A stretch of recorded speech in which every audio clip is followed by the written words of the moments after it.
नमस्कार, मी पंजाब डक. आज आहे 21 जून 2026. काल देखील नाशिक, त्र्यंबकेश्वर, त्याच्यानंतर मुंबईला देखील रात्री पाऊस सुरू झाला. त्याच्यानंतर अहिल्यानगर भागात देखील श्रीरामपूर त्या पट्ट्यात झाला. पण राज्यात आज 21 जूनला मात्र आज मात्र बऱ्याच भागामध्ये जवळपास सुरुवात होणार आहे. आज सर्व दूर महाराष्ट्रात सगळीकडे नाही पडणार, फक्त आज सुरुवात आहे. आता उद्यापासून 22 जूनपासून मात्र सर्व दूर पाऊस व्हायला सुरुवात होणार आहे. म्हणून हा अंदाज सर्व शेतकऱ्यांना लक्षात यायचा. मग 22 जूनपासून तर डायरेक्ट 2 जुलैपर्यंत, 22 जून ते 2 जुलैपर्यंत राज्यात सर्वत्र सगळीकडेच पाऊस पडणार आहे. म्हणून हा अंदाज लक्षात यायचा. आज फक्त राज्यामध्ये ठिकठिकाणी सुरुवात होईल. हा आजचा पाऊस म्हणजे सगळीकडे पडणार नाही, आज फक्त नुसती सुरुवात आहे. पण उद्या 22 तारखेपासून राज्यात सगळीकडे पाऊस पसरायला सुरुवात होईल.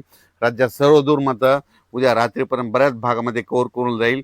23ला आणखीन संपूर्ण व्यापून टाकेल. राज्यात पेरणीयोग्य पाऊस मध्ये ह्या सुरुवात होणार आहे उद्यापासून. म्हणून ही अंदाज सर्व शेतकऱ्यांना लक्षात यायचा.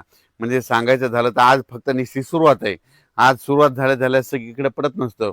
फक्त उद्यापासून मात्र 22 पासून मात्र तर 2 जुलैपर्यंत मात्र राज्यात सगळीकडे पाऊस पडणार आहे. म्हणून शेतकऱ्यांना एक सांगू इच्छितो की पेरणी करत असताना जमिनीमध्ये ईदभर ओल गेली तरच पेरणीचा निर्णय घ्यावा. म्हणून हे देखील सर्व शेतकऱ्यांनी लक्षात घ्यायचं. काल देखील पाऊस म्हणजे ना त्र्यंबकेश्वर, नाशिक त्या पट्ट्यामध्ये पाऊस झाला. त्याच्यानंतर सिन्नरकडे झाला. त्याच्यानंतर अहिल्यानगरकडं श्रीरामपूर पट्ट्यात झाला. त्याच्यानंतर मुंबईला देखील पडला. कोकणात देखील बऱ्याच ठिकाणी चालू होता. त्याच्यानंतर बीड जिल्ह्यात तुरळक काही ठिकाणी पडला. इकडं नांदेडकडं, धर्माबादच्या पलीकडे तेलंगणाकडे पडला. म्हणजे गडचिरोली त्या पट्ट्यात देखील थोडाफार झाला. म्हणजे काल थोडी थोडी वाढला. आजपासून जरा जास्त प्रमाण वाढणार आहे. म्हणजे आजपासून म्हणजे सुरुवात जास्त आहे, पण उद्यापासून मात्र राज्यात सर्वत्र पाऊस येणार आहे. म्हणून हा अंदाज लक्षात यायचा आणि आपण आपल्या पेरणीचं नियोजन करायचं.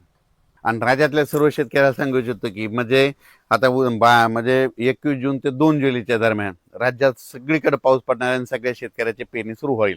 पण परत शेतकऱ्यासाठी एक आनंदाची बातमी. हे जे म्हणत होते ना दुष्काळ, तर तुम्हाला सांगतो 2 जुलै राज्यात, जुलै महिन्यात 2 जुलै ते 20 जुलैच्या दरम्यान राज्यात अतिवृष्टी होणार आहे. म्हणजे ठिकठिकाणी अतिवृष्टी होईल आणि बऱ्याच म्हणजे जवळपास मग ती काय होईल, मुंबईकडे अतिवृष्टी होईल, नाशिककडे होईल, पुण्याकडे होईल, इकडे उत्तर महाराष्ट्राकडे होईल. मग त्याच्यामुळे काय होईल, जे छोटे छोटे तळे आहेत त्याच्यामध्ये मात्र जुलै महिन्यात मात्र पाणी येणार आहे. म्हणून हा अंदाज लक्षायचा.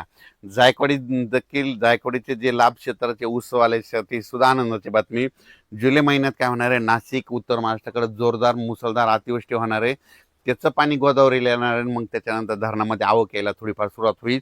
म्हणून हे ऊस ऊस शेतकऱ्यासाठी आनंदाची बातमी. म्हणजे जुलै महिना शेतकऱ्यासाठी सगळ्यात फायद्याचा ठरणार आहे.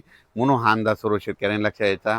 आजपासून राज्यात निश्चित पावसाला सुरुवात होणार आहे, पण 22 पासून राज्यात सगळीकडे पावसाला, संपूर्ण महाराष्ट्रामध्ये पाऊस दाखल होईल. 23ला सगळ्या जवळपास बऱ्याच भागात दाखल झालेला असेल. 24ला सगळीकडे पडलेला असेल. 25-26ला शेतकऱ्याच्या पेरण्या लागवडी सुरू होतील. म्हणून हा अंदाज लक्षात यायचा. अचानक वातावरणात बदल झाला. पेरणी करताना सगळ्यात महत्त्वाची घ्यायची काळजी, पाऊस पडल्याच्या नंतर सकाळी सकाळी शेतात जायचं. जर 4 बोट ओला असेल तर पेरायचं नाही, 6 बोट असेल तरी नाही पेरायचं.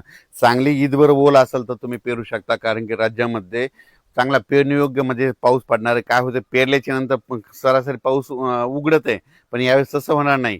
22 जूनला सुरू जे होईल पाऊस, तर मग डायरेक्ट 2 जुलैपर्यंत दररोज एक दिवस इकडे एक दिवस इकडे असं कधी सगळ्या भागात पडणार आहे.